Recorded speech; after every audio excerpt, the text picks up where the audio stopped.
Hi, this is JP Morgan. Today on the Slanted Lens, we're out here in Huntington Beach taking pictures of surfers. The reason we're doing this is to test our new tripod here from Vanguard. This is the Vanguard 263. It's the Alta Pro 263, and it's got a GH300T ball head on it. I love these things when I'm shooting anything that's in a motion kind of situation. These kind of grip handles are fabulous. I've used them a lot from the very early days when they came out. I just find them really effective and just easy to shoot on set.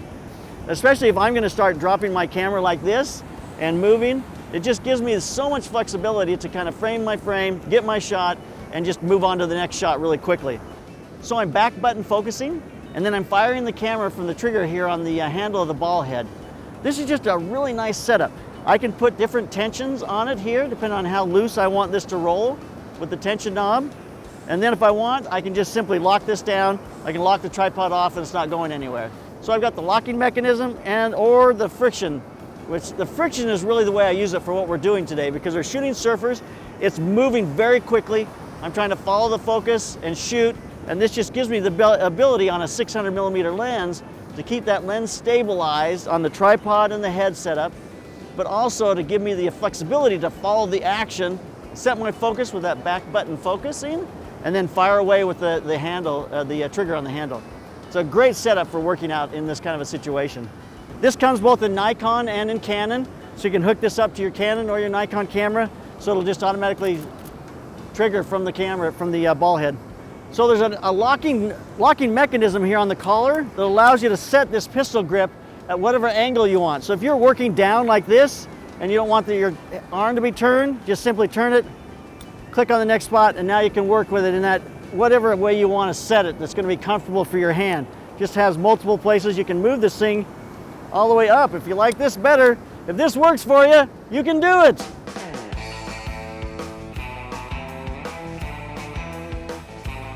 I've got this set up on manual. On manual, I'll shoot at 1/2000th of a second for my shutter speed. I'll be at f9 for my aperture because I've got a teleconverter on my 150 to 600mm lens, and that teleconverter is going to require me now to go to f9 because that's going to be the fastest this lens setup is with that teleconverter. But that's okay because I'm in a very bright open sunlight situation or open cloud here. A lot of times on the stuff I shot at the horse racing, I will go to an auto ISO. I won't do that here because the auto ISO is going to want to take all this white and make it like a mid-tone gray, which is going to just be too muddy and too dark. So I'm going to set the ISO on my own. I'm just going to have to watch the ISO and follow it. Right now I'm about 2500 ISO, but that's been kind of the extreme. When the sun comes out a little bit, I'm about at 800 ISO, which is really where I'd like to be. I'd like to be at 800 ISO. It's hard for me to feel like I'm going to get good images if I go much slower than 2000. I could go down to 12,000, I could go down to 1250 and still get a pretty decent image. I may do that to bring this ISO up a little bit because it's gotten a little bit dark here. Tip about exposure, just know that your meter's going to want to make this 18% gray when you've got this whole white thing, so you're going to have to overexpose it just slightly. So if your meter says it's good, it's centered, you're probably going to need to give it 2/3 of a stop to a stop to be able to make that look right. So just look at that, look on the back of your camera, make sure it's feeling right, but just know that all this white surf is probably going to fool your meter just a little bit and make it too dark. But surf's kind of breaking up now. It's almost finished, so we're just about done for the day. Whatever the surfer's breaking up means. I mean, I act like I know what I'm doing out here. Sure, the surf's breaking up. Yeah, the surf's breaking up. Breaking up. Yeah, it's kind of breaking up. That's what I'm thinking. Breaking right up there. Time to go have breakfast. But anyway, I keep this on my backpack all the time. This is a Black Rapid backpack strap.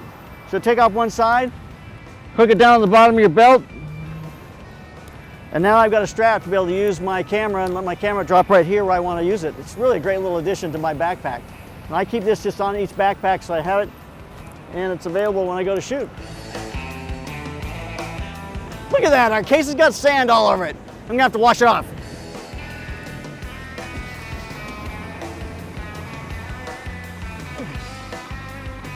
Ah!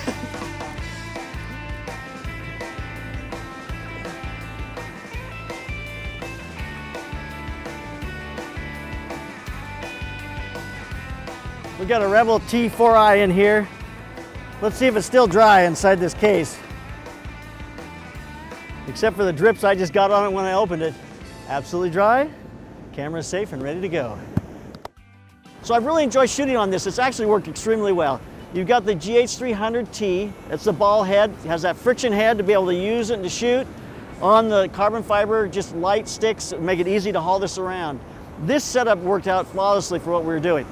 Triggering from here worked out extremely well because I'm focusing with my right thumb and I'm just firing away with my left hand. Just made it so I could shoot a lot faster and a lot more images that way. This really is an action setup, but it works extremely well in the studio when you got a fashion kind of thing, somebody's moving a lot. Just a nice setup to be able to follow action, to be able to make things happen.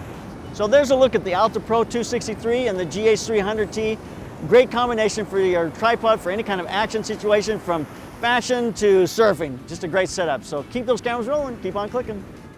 If you love stop motion and you want to learn how to do it, get over to theslentlens.com, go to our store. We've got a great download there from Tricia Zemp, a beginning download that'll teach you the basics of stop motion, and an advanced download that'll help move your work to a professional level. Or you can bundle the two together at a greatly reduced cost. So get over to theslentlens.com, go to the store, get your stop motion download.